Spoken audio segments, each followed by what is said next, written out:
Hello friends, welcome back to my channel Language and Life Skills. I'm Matthew Attikani. Today's topic of presentation is about paradoxes. 10 paradoxes of life. Now what is a paradox? A paradox is a statement that looks like a contradiction, putting together of two opposites. Like for example, you say the best will be last, the last will be first. There is always some explanation for this apparent contradiction. So let us see a few of life's paradoxes. First one is the more you sleep, the more sleepy you become. Try sleeping during the day after you had your normal rest at night. You sleep for 1 hour. 1 hour is over, you don't want to get up. You want another half an hour. When that is over, you feel lazy to get up, and so it goes on. And you become very lethargic. Your day is spoiled. More you sleep, more sleepy you become. Second one is about fear. Flee fear, it grows. Whereas face fear, it goes. When you have something that you fear, if you avoid it, you run away from it, it becomes bigger and bigger and it will overwhelm you. You won't be able to cope at all. On the other hand, you pluck up courage and face what you fear, it will become smaller and smaller. Finally, it will vanish. So face your fears, don't run away from them. Next one, if you chase happiness, it will flees from you.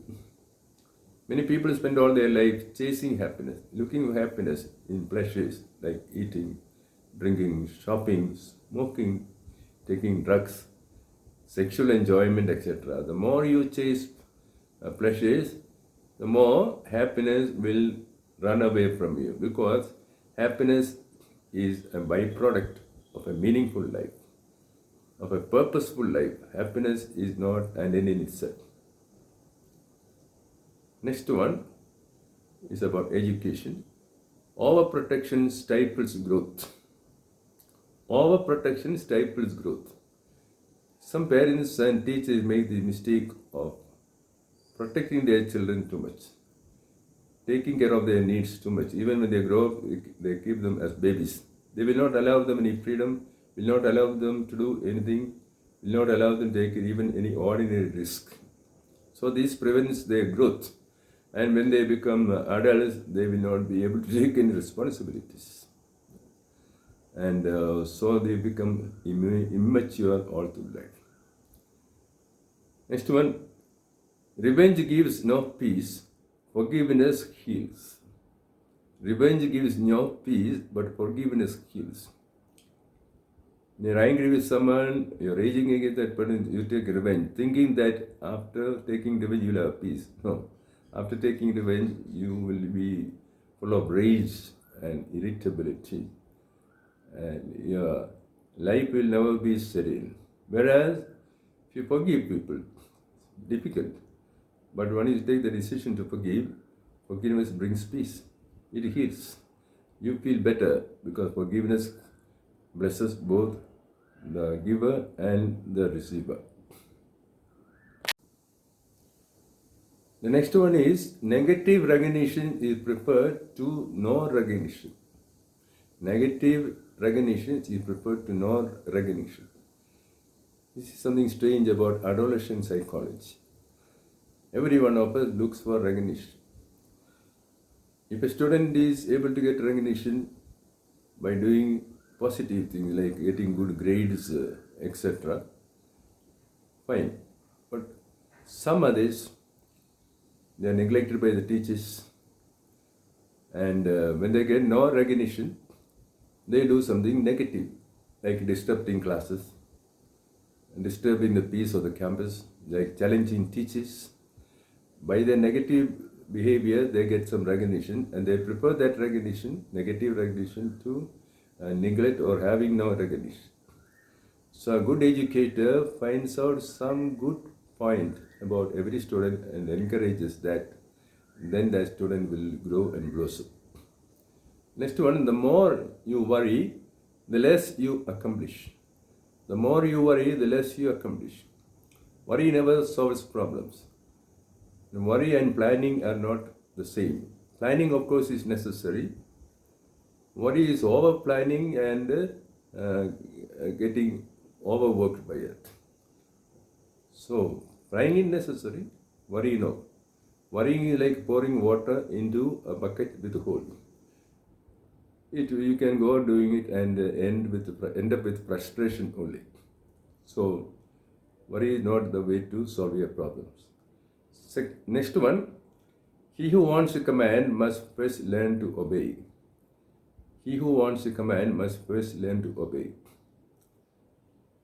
To be in command means to manage people and materials.